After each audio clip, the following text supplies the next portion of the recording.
Iowa Senator Joni Ernst pushed back against constituents who shouted at her recent town hall meeting that cuts to Medicaid and the Supplemental Nutrition Assistance Program, SNAP, would cause people to die, responding, "Well, we're all going to die." The awkward moment came at a town hall meeting on Friday in Butler, Iowa, while Ernst defended the spending reforms in a House-passed budget reconciliation package that are intended to stop people who crossed into the country illegally from receiving federal benefits. Someone in the crowd tried to talk over Ernst, interrupting her answer about changes to Medicaid and SNAP, yelling out that people are going to die because of the reforms. Ernst answered, "Well, we're all going to die." The quip produced a raucous jeer from the crowd. For heaven's sakes, folks," Ernst said, expressing frustration about some people in the crowd not listening to her explanation of the goals of the reforms. "What you don't want to do is listen to me when I say that we are going to focus on those that are most vulnerable," she said. "Those that meet the eligibility requirements for Medicaid, we will protect. We will protect them." Ernst emphasized Medicaid is extremely important here in the state of Iowa. If you don't want to listen, that's fine. But what I'm doing is going through and telling you that those that are not eligible, those that are working and have opportunities for benefits elsewhere, then they should receive those benefits elsewhere and leave those dollars for those who are eligible for Medicaid, she said. And Ernst also said SNAP overpayments that states have been making will need to stop. Oh my God. "When you are arguing about illegals that are receiving Medicaid benefits, 1.4 million are not eligible, so they will be coming off," Ernst said at one point, finished the sentence over shouts of protest from the crowd. And then some spokesman said that while Democrats fear monger about strengthening the integrity of Medicaid, Senator Ernst is focused on improving the lives of all Iowans. There's only two certainties in life: death and taxes. And she's and gaslighting, that's the third one. And she's working to ease the burden of both by fighting to keep more of Iowans' hard-earned tax dollars in their pockets and ensure their benefits are protected from waste, fraud, and abuse.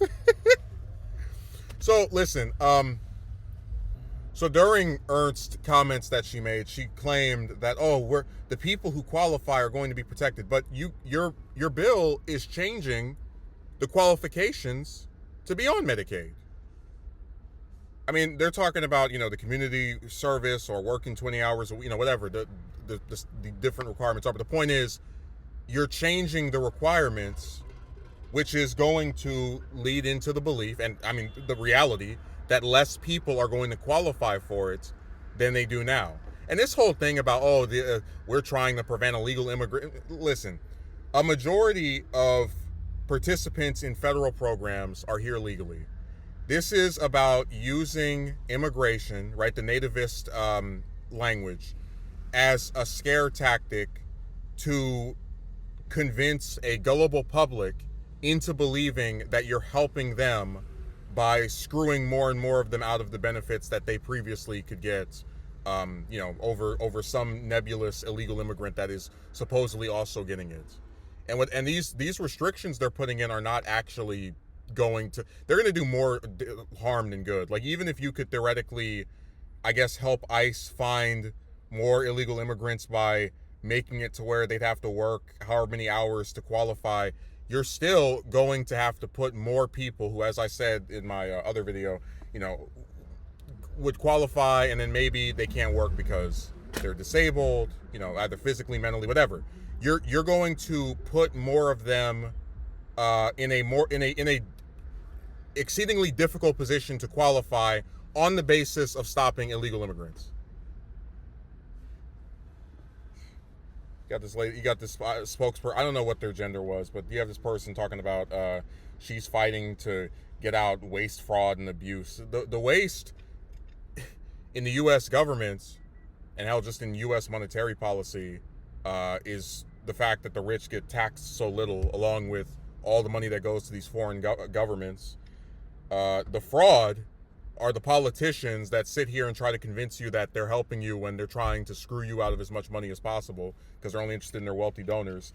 And the abuse is the fact that they get to sit in office every 2 to 6 years doing nothing except plotting out how they're going to get another term, while kowtowing to their donors and treating the rest of us like little piss ants and, parasites. That's the actual, way this is going to go. And man, it's funny when they have their town halls, it's like the only time, because most politicians are when they like, one of the reasons that they get behind the rich people is that they can run these ads all day long. You don't know who anybody else is, so you vote for the one person that you're even familiar with, or just don't vote, period. So for a lot of them, when they have their town hall, it's the only time they have to go before an unscripted crowd of people and actually have to address something and be accountable. And it's nice to see at least one instance of people just saying, hey, this is not true.